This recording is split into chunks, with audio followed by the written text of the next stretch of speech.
Hi అందరికీ నమస్కారం. మన శరీరం అనేది అద్భుతమైన రసాయన శాస్త్రశాల లాంటిది. మనం ఏ భావంలో ఉన్నామో దానికి అనుగుణంగా రసాయనాలు అంటే హార్మోన్లు విడుదల అవుతూ ఉంటాయి. కానీ మీకు తెలుసా, కోపం, ద్వేషం, అసూయ ఇవన్నీ మన శరీరాన్ని నెమ్మదిగా విషంలా నాశనం చేస్తాయి. క్షమించడం మాత్రం మన శరీరంలో న్యాచురల్ మెడిసిన్లా పనిచేస్తుంది. ఈరోజు టాపిక్ క్షమించడమే ఔషధం.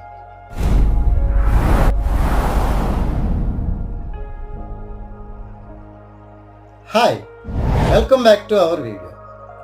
ఇలాంటి అద్భుతమైన మోటివేషనల్ కంటెంట్ కోసం మా ఛానల్ని మీరు ఇంతవరకు సబ్స్క్రైబ్ చేసుకోకపోతే వెంటనే సబ్స్క్రైబ్ చేసుకోండి. వీడియోని స్కిప్ చేయకుండా చివరి దాకా చూడండి. చివరిలో మీకు ఒక సర్ప్రైజ్ ఉంటుంది. ఇప్పుడు టాపిక్లోకి వెళ్ళిపోదాం. మన శరీరంలో గ్రంథులు అంటే గ్లాండ్స్ మన భావోద్వేగాలకి స్పందిస్తాయని మీకు తెలుసా? కోపంగా ఉన్నప్పుడు అడ్రినలిన్ గ్లాండ్స్ హానికర హార్మోన్లు అయిన కార్టిసాల్ లాంటి వాటిని విడుదల చేస్తాయి. కానీ మనం ప్రేమగా ఉన్నప్పుడు, క్షమించినప్పుడు ఎండార్ఫిన్స్, సెరోటోనిన్, ఆక్సిటోసిన్ లాంటి మంచి హార్మోన్లు విడుదలవుతాయి. ఇవే మన శరీరానికి నిజమైన మందులు. ద్వేషం వల్ల జరిగే నష్టం. మీరు ఎవరినైనా ద్వేషిస్తుంటే నిజానికి మీరు వారిని కాదు, మిమ్మల్ని మీరు నాశనం చేసుకుంటున్నారన్నమాట. ఆ ద్వేష భావనతో విడుదలైన హానికర హార్మోన్లు రక్తంలో కలిసి రోగాలుగా మారుతాయి. BP, diabetes, heart problems, immunity loss ఇవన్నీ అంతరంగ దుష్ప్రభావాలు. క్షమించడంలో ఉన్న శక్తి.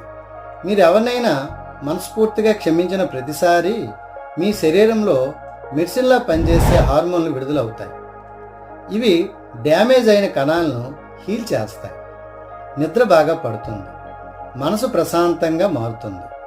క్షమించడం అనేది సైన్స్తో, స్పిరిచువాలిటీతో కలిసిన జీవన విధానం. 5 ఫింగర్ టెక్నిక్. మా ఇల్లు హెల్త్ గురువు గారైన డాక్టర్ రాంబాబు గారు ఈ క్షమించడం ద్వారా బాడీని హీల్ చేసుకోవడానికి ఒక అద్భుతమైన టెక్నిక్ని చెప్పారు. అదే 5 ఫింగర్ టెక్నిక్. దీనికోసం మీ చేతిని తెరిచి ప్రతి వేలికి మనం ద్వేషిస్తున్న ఒక వ్యక్తిని ఊహించుకోండి. ప్రతి వేలతో వారిని మనస్ఫూర్తిగా క్షమించేశానని చెప్పండి. చివరి 5వ వేలికి మనల్ని మనం క్షమించుకోవాలి. ఎందుకంటే చాలాసార్లు మనల్ని మనమే ద్వేషించుకున్నాం కాబట్టి. ఇలా రోజు ప్రాక్టీస్ చేస్తే శరీరం అంతా హీలింగ్ ఎనర్జీతో నిండిపోతుంది. రియలైజేషన్. క్షమించడం అంటే బలహీనత కాదు, అది అత్యంత శక్తివంతమైన ధైర్యం. ఎందుకంటే మన మనసు మీద మనకున్న నియంత్రణ ఇదే. మనం క్షమించగలిగితే మన హృదయం స్వేచ్ఛ పొందుతుంది, శరీరం ఆరోగ్యాన్ని తిరిగి పొందుతుంది. ఇక కంక్లూజన్కి వచ్చేద్దాం. మనసులో ద్వేషం నింపుకుంటే వ్యాధులు వస్తాయి. అదే ప్రేమను నింపుకుంటే ఆరోగ్యం వస్తుంది. క్షమించడమే మన శరీరానికి దేవుడిచ్చిన సహజ ఔషధం. ప్రతిరోజు ఆ 5 ఫింగర్ టెక్నిక్తో మీ మనసును శుభ్రం చేసుకోండి. అప్పుడు మీరే చూస్తారు, మీ శరీరమే మందు, మీ మనసే మందిరం. ఈ కంటెంట్ మీకు నచ్చితే లైక్ చేయండి, షేర్ చేయండి. మీ అభిప్రాయాల్ని కామెంట్ బాక్స్లో కామెంట్ చేయండి. వీడియో స్టార్టింగ్లో మీకు ఒక సర్ప్రైజ్ అన్నాను కదా, అదే నెక్స్ట్ వీడియోలో అద్భుతమైన సైంటిఫిక్గా నిరూపితమైన టాపిక్.